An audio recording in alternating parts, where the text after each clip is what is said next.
You are probably making mistakes in English right now that make you sound like a robot without even realizing it. These tiny errors are holding you back from sounding like a natural speaker and might even be causing people to misunderstand what you are trying to say.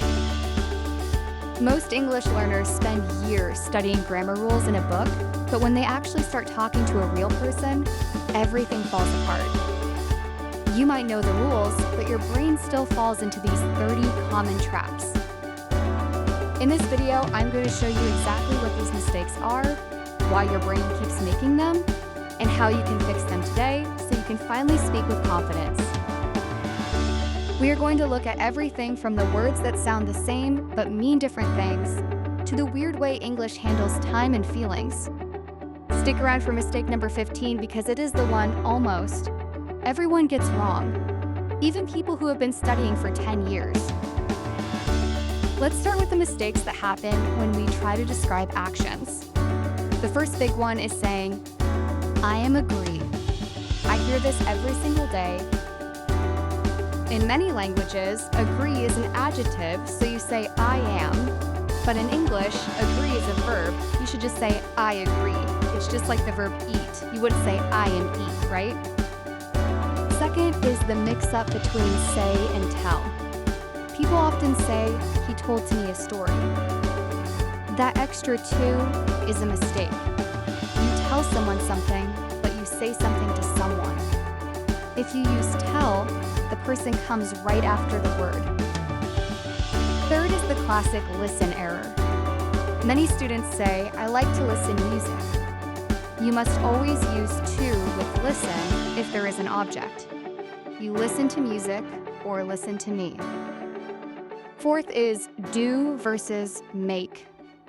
This is a nightmare for learners.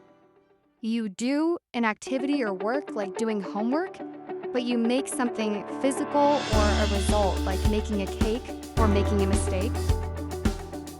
Fifth, we have the been and gone confusion. If your friend has gone to Paris, they're still there. If they have been to Paris, they went and came back. Using the wrong one might make someone think your friend is missing. Sixth is using the present continuous for habits. Don't say, I am drinking coffee every morning. Use the simple present. I drink coffee every morning. Seventh is the struggle with since and for. You use for a total amount of time, like for 5 years, and since for a specific starting point, like since 2010. Finally, for this section, mistake 8 is overusing the word will. When you have a plan you already decided on, use going to instead of will. I'm going to visit my mom tomorrow sounds much more natural than I will visit my mom. Now let's talk about those little words that cause big headaches. Mistake 9 is pluralizing uncountable nouns. Never say informations, advices, or furnitures. These words stay singular.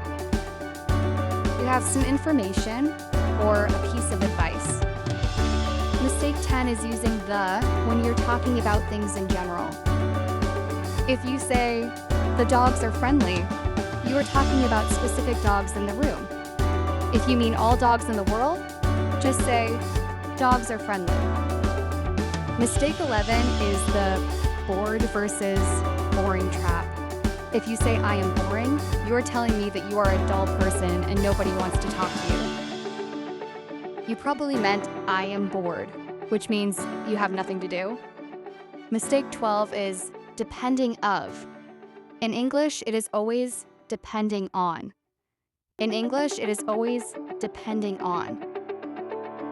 13 is saying married with, you are married to someone. 14 is the at, on, in, confusion for time. Use at for specific times like 5 o'clock, on for days like Monday, and in for months or years. Here's number 15, the one I warned you about. I lost the bus.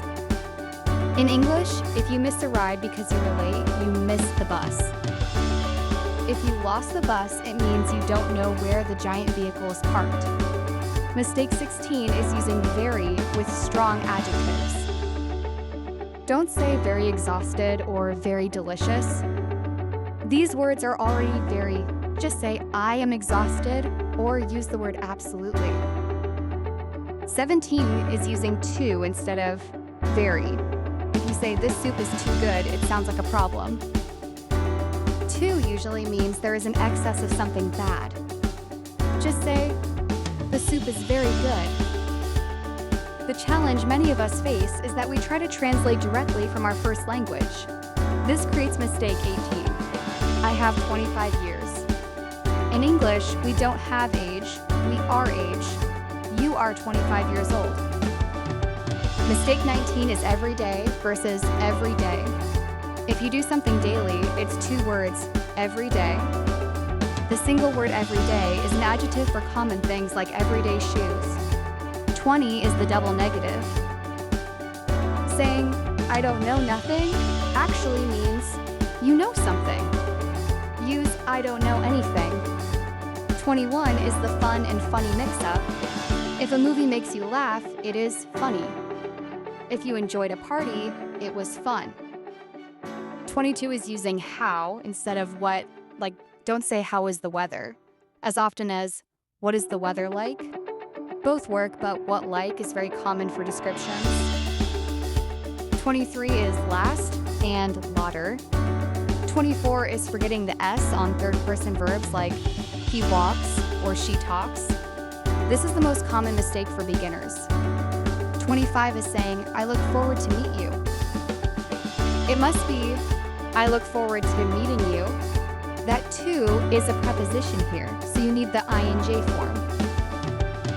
As we reach the final stretch, mistake 26 is pronouncing the L in walk or talk. It is silent. 27 is adding an E sound before words starting with S, like saying school or speak. 28 is using person when you mean people.